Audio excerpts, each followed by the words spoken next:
Picture this, the 1920s. America is roaring. Jazz music spills out of every corner. Cities are bursting at the seams with people and ambition. And it feels like money is growing on trees. But then, one single law throws a wrench in the whole machine. Prohibition, the nationwide ban on alcohol, didn't stop people from drinking. It just created a massive, billion-dollar black market. And from the shadows of this chaos, a new kind of king emerged. His name? Al Capone. To some, he was a Robin Hood figure, a sharp businessman. To others, a cold-blooded killer. But to everyone, he was simply untouchable. Alphonse Gabriel Capone was born in Brooklyn, New York, back in 1899. His parents were poor, Italian immigrants, and he grew up tough. He dropped out of school early, trading textbooks for the street smarts that would later define him. Even as a teenager, he was ambitious, running errands for small-time gangsters around New York.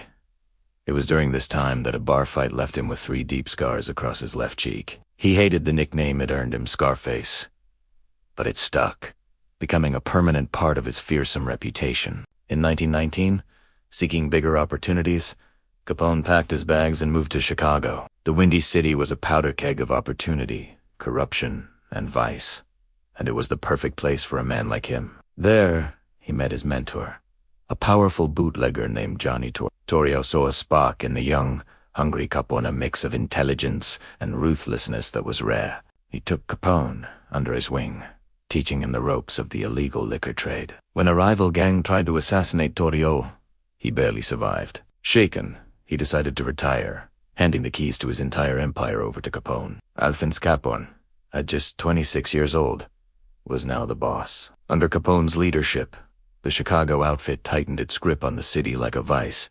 Bootlegging, gambling, prostitution. If it was illegal and profitable, Capone controlled it. He ran his operation like a modern corporation, but his business model was built on bribery and fear. He had police officers, politicians, and even judges on his payroll. Anyone who stood in his way or refused to be bought was silenced, permanently. He employed hundreds of men and managed a complex network of supply routes that stretched all across the Midwest. At the peak of Prohibition, his criminal enterprise was raking in over $100 million a year. That's billions in today's money. But all that wealth couldn't hide the brutal violence that came with it. The streets of Chicago turned into a war zone as rival gangs fought tooth and nail for a piece of the action. The turf wars were bloody and relentless.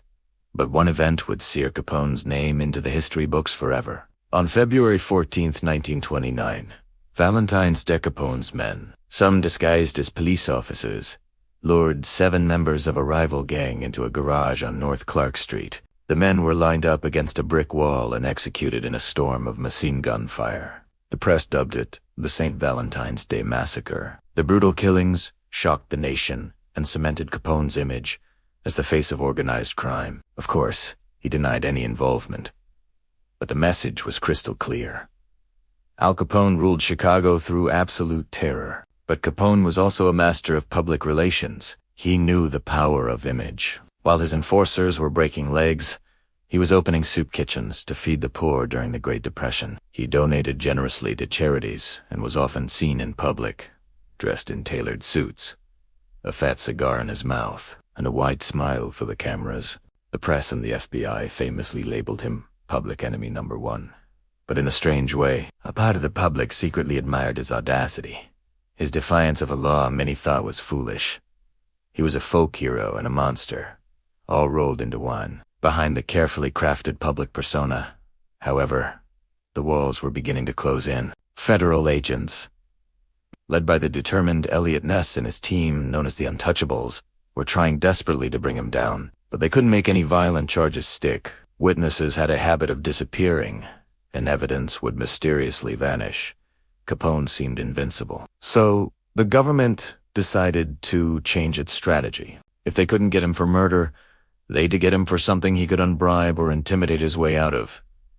Taxes. A quiet, unassuming team of accountants from the Treasury Department began a painstaking investigation, following the money. In 1931, The same man who had laughed in the face of the law was indicted for tax evasion. The gangster who controlled the city was ultimately brought down by a bookkeeper and a stack of financial ledgers. The trial was a sensation. Capone was found guilty and sentenced to 11 years in federal prison. First, he was sent to a prison in Atlanta, but he was still able to pull strings from behind bars. So, they transferred him to a brand new, escape-proof fortress rising out of the San Francisco Bay. Alcatraz. At Alcatraz, the isolation and brutal routine finally broke him. The once mighty crime boss was cut off from his empire and his power. Worse, years of untreated syphilis, a disease he'd contracted as a young man, began to ravage his brain. The man who once commanded an army of gangsters became confused, sickly, and mentally deteriorated. He was no longer the fearsome Al Capone. He was just prisoner number 85.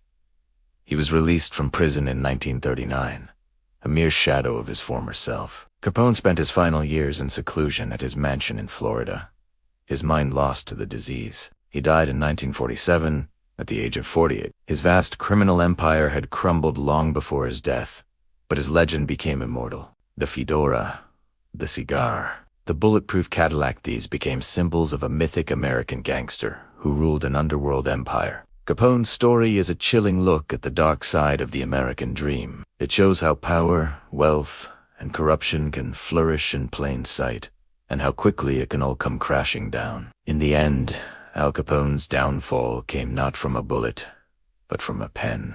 It proved a simple, timeless truth. No one is truly untouchable. Thanks for watching. If you found this story as fascinating as I did, make sure to hit that like button and subscribe for more deep dives into history. Most compelling figures, see you in the next one.